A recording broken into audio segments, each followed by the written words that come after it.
ये कहानी उस रात की है, अमावस की, जब चांद नजर नहीं आता। कहते हैं अमावस की रात में बाहर निकलना नहीं चाहिए। अमावस को बुरी आत्माएं सक्रिय हो जाती है। माँ, मैं निकल रहा हूँ। सुबह तक घर पहुँच जाऊंगा। राघव बेटा रुक जा, अभी मत जा, सुबह निकल जा। अमावस्या की रात है, कहीं रहने दे माँ, मैं गाड़ी से जा रहा हूँ। चांद के भरोसे नहीं चलती अब दुनिया, हेडलाइट है। मेरी बात सुन ले राघव। अमावस्या को रात में बाहर निकलना खतरे से खाली नहीं होता। छोड़ो माँ, आज के जमाने में ये सब बातें कोई नहीं मानता। अच्छा, मुझे देर हो रही है, पहुँच के फोन करता हूँ। ऐसा कह के राघव तेजी से अपनी गाड़ी की तरफ बढ़ा। वो घर से थोड़ा सा ही बाहर निकला था कि अरे ये बिल्ली भी ना इतनी काली है कि दिखाई भी नहीं दे रही। अच्छा वो बच गई, वरना अभी पापड़ बन जाता इसका। और माँ ने नहीं देखा, वरना उनका शुभ अशुभ फिर शुरू हो जाता।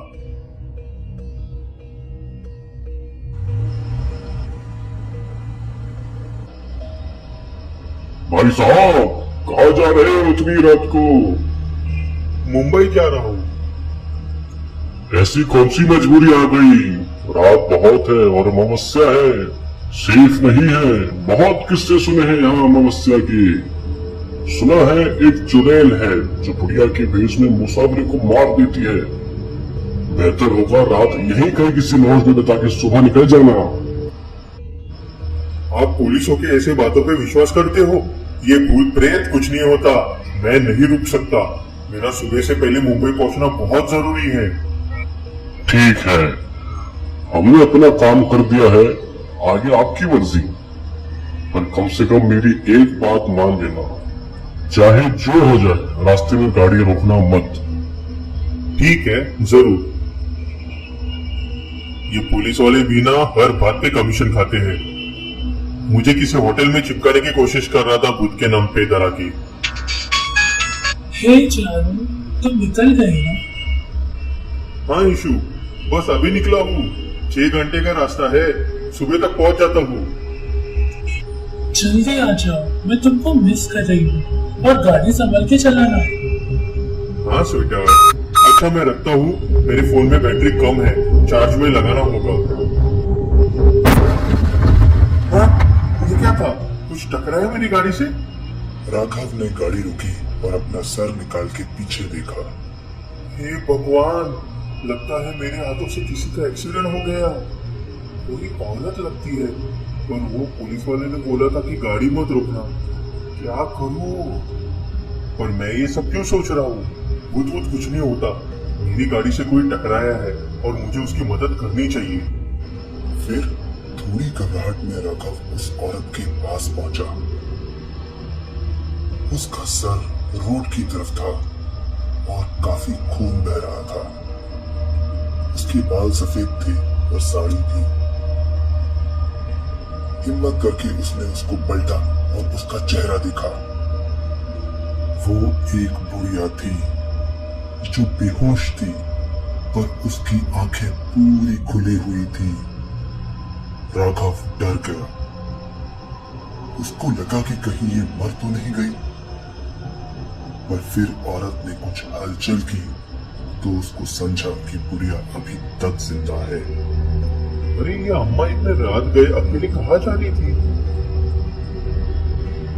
अगर इस बुढ़िया को कुछ हो गया तो मैं पुलिस के चक्कर में फंस जाऊंगा। क्या करूं?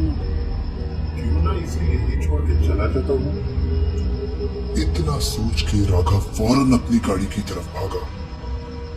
और गाड़ी तक पहुंच के जैसे ही उसने दरवाजा खोला, उसको अपनी माँ का ख्याल आया। ये अम्मा भी किसी की माँ होगी, मैं इसे कैसे कर सकता हूँ? मैं इसको भी साल में यहाँ छोड़ के नहीं जा सकता। राघव गाड़ी का दरवाजा खुला छोड़कर वापस उस बुढ़िया की तरफ गया और उसको दोनों हाथों से उठा के गाड़ी के पीछे की सीट में रख दिया।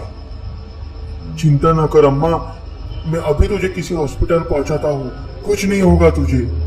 फिर राघव आगे बैठ गया और तेजी से गाड़ी बढ़ाई। थोड़ा आगे ही पहुंचा था कि उसने अपने मिरर में देखा। उसने देखा कि गुड़िया सीट पे बैठी हुई थी। ये देख के राघव के होश उड़ गए। राघव का शरीर सुन्न हो गया। वो बोलना चाहता था पर हिल नहीं पा रहा था। वो पूरी चमक गई और फिर वो बोली, मुसाफिर, बहुत साल पहले मेरी मौत इसी हाईवे पे हुई थी। मेरा परिवार था, सब छिन गया और मैं तब से अपना बदला हर उस मुसाफिर से ले रही हूँ जिसे औरों की जान की परवाह नहीं है। पर तुम तो मेरी जान बचाई। तुम अच्छे इंसान हो। मैं तुम्हें कोई नुकसान नहीं पहुंचाऊंगा। शर्ती है।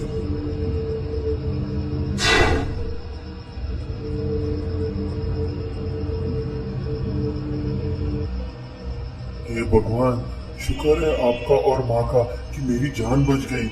अगर मैंने उसे वहां छोड़ के चला गया होता तो वो मुझे मार देती। ईशा, तुम नीचे ही हो? मुझे तुम्हें कुछ बताना है। राघव, मैंने देख लिया, तुम मुझे सरप्राइज देना चाहते हो। तुम माँ को लाए हो ना, पीछे सीट पर बैठी है। नहीं, माँ?